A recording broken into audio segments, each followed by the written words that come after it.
समक ऋषि का पुत्र था सिरिंग ऋषि।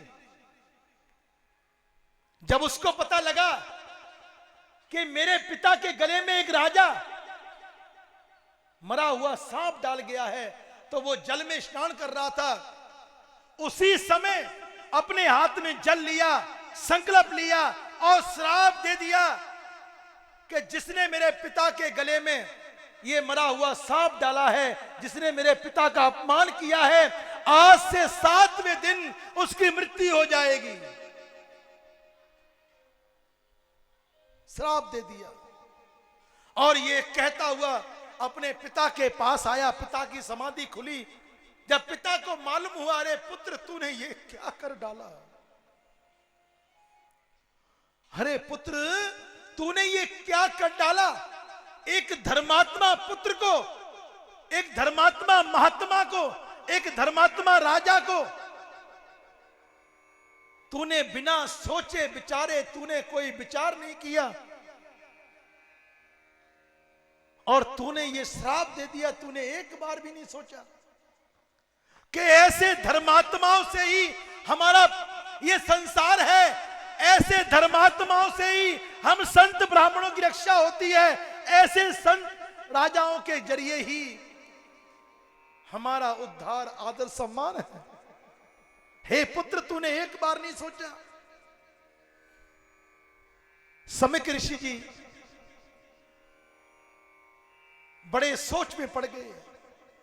अपने गोविंद को याद किया, समाधि में फिर लीन हो गए। जब राजा परीक्षित ने घर जाकर अपने मुकुट को उतारा, गद्दी पर रखा, तो उसकी बुद्धि एकदम वापस आ गई।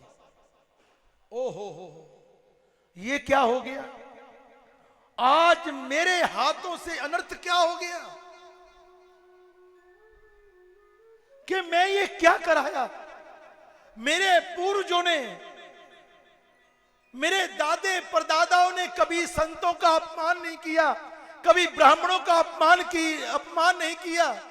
आज मेरे हाथों से ये संतों का अपमान आज मैं कैसे करके आ गया, ये कैसे हो गया,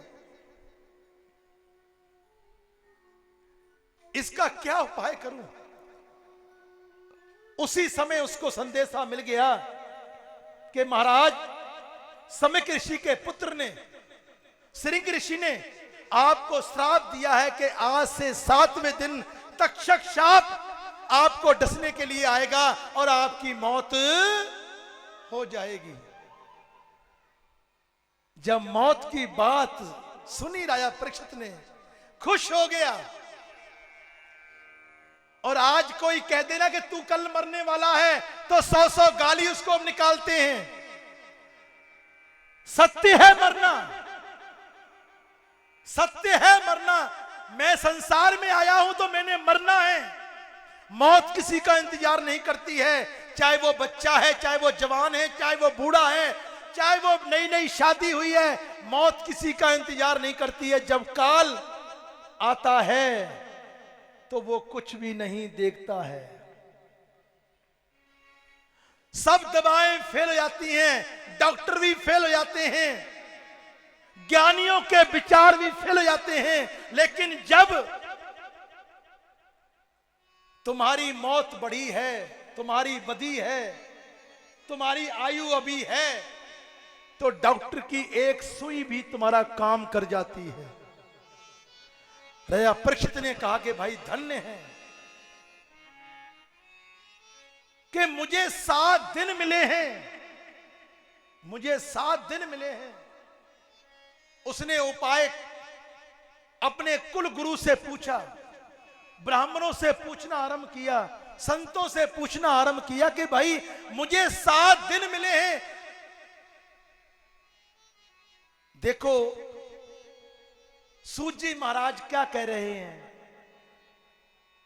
कि इंसान पुत्र की शादी करता है, बेटी की शादी करता है, 1 साल पहले तारीख रख देता है कि भी इस तारीख को बेटे की शादी है, तो साल पहले ही घर में तैयारियां आरंभ होनी शुरू हो जाती हैं।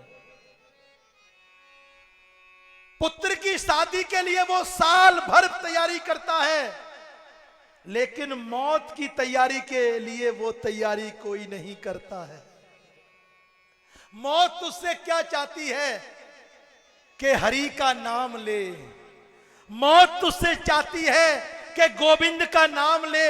मौत तुझसे चाहती है कि तू अपने हाथों से पुण्य कर, धर्म कर, कोई अच्छा कर्म कर, कोई दान कर, कोई संतों की सेवा कर, अपने माता पिता की सेवा कर, गौओं की सेवा कर जाकर। मौत तुझसे ये मांगती है, लेकिन हम मौत का उपाय कोई नहीं करते हैं। कोई मौत का उपाय नहीं करते हैं हम लोग।